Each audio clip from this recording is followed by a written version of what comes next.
Jack Will. I hung out with Jack in homeroom, English, history, computer, music, and science, which were all the classes we had together. The teachers assigned seats in every class, and I ended up sitting next to Jack in every class.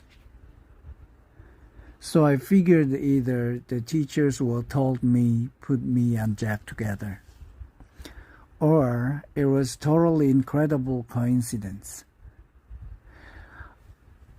I walked to class with Jack too. I know he noticed kids staring at me, but he pretended not to notice.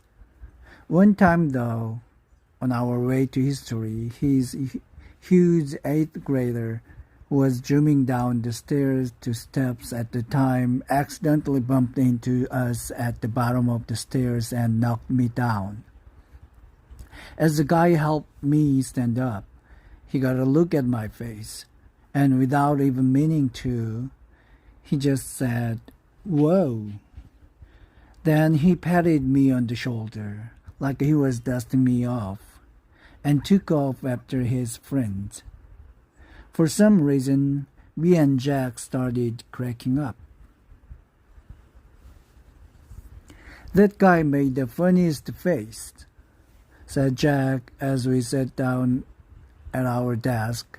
"I know, right?" I said. He was like, "Whoa." I swear I think he wet his pants. We were laughing so hard that the teacher, Mr. Roach, had to ask us to settle down.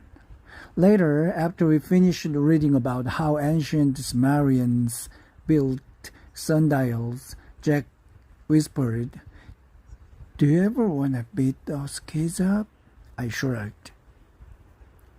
"I guess. I don't know." "I'd want to. I think you should get a secret squirt gun or something and attach it your eyes somehow. And every time someone stares at you, you'd squirt them in the face. With some green slime or something." I answered. No, with slug juice mixed with dog pee." "Yeah," I said, completely agreeing. "Guys," said Mr. Roach from across the room, "people are still reading." We nodded and looked down at our books. Then Jack whispered, "Are you always going to look this way, August? I mean, can you get plastic surgery or something?" I smiled and pointed to my face. "Hello. This is after plastic surgery." Jack clapped his hand over his forehead and started laughing hysterically. "Dude, you should sue your doctor," he answered, between giggles. This time, the two of us were laughing so much we couldn't stop. Even after Mr. Loach came over and made us both switch chairs with the keys next to us. Mr. Brown's October precept. Mr. Brown's precept for October was, "Your deeds are your monument." He told us that this was written on tombstone of some Egyptian guy that died thousands of years ago. Since we were just about to start studying ancient Egyptian history, Mr. Brown thought this was a good choice for precept. Our homework assignment was to write a paragraph about what we thought the precept meant or how we felt about it. This is what I wrote. "This precept means that we should remember for the things we do. The things we do are the most important thing of all. They are more important than what we say or what we look like. The things we do outlast our mortality. The things we do are like monuments that people build to honor heroes after they've died. They are like a pyramid that the Egyptian built to honor the pharaohs. And instead of being made out of stone, they're made out of the memories people have of fun. That's why your deeds are like your monument, built with memories instead of with stone. Apples. My birthday is October 10. I like my birthday, 10-10. It would have been great if I'd born in at exactly 10:10 in the morning or at night, but I wasn't. I was born just after midnight.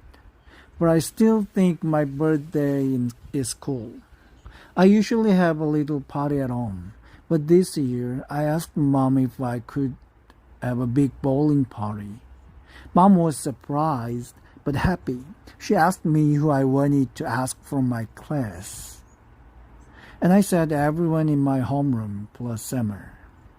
That's a lot of kids, doggy, said Mom. I have to invite everyone because I don't want anyone to get their feeling hurt if they found out other people are invited and they aren't. Okay? Okay, Mom agreed. You even want to invite what's the deal with Kit? Yeah, you can invite Julian, I answered. Geez, Mom, you should forget about that already. I know you're right. A couple of weeks later, I asked Mom who was coming to my party, and she said, Jack Will, Summer, Reed Kingsley, both Maxes. And a couple of other kids said they were going to try to be there. Like who? Charlotte's mom said Charlotte had a dance recital earlier in the day, but she was going to try to come to your party if time allowed. And Tristan's mom said he might come after his soccer game. So that's it, I said. That's like 5 people. That's more than 5 people, Augie. I think a lot of people just had plans already, Mom answered.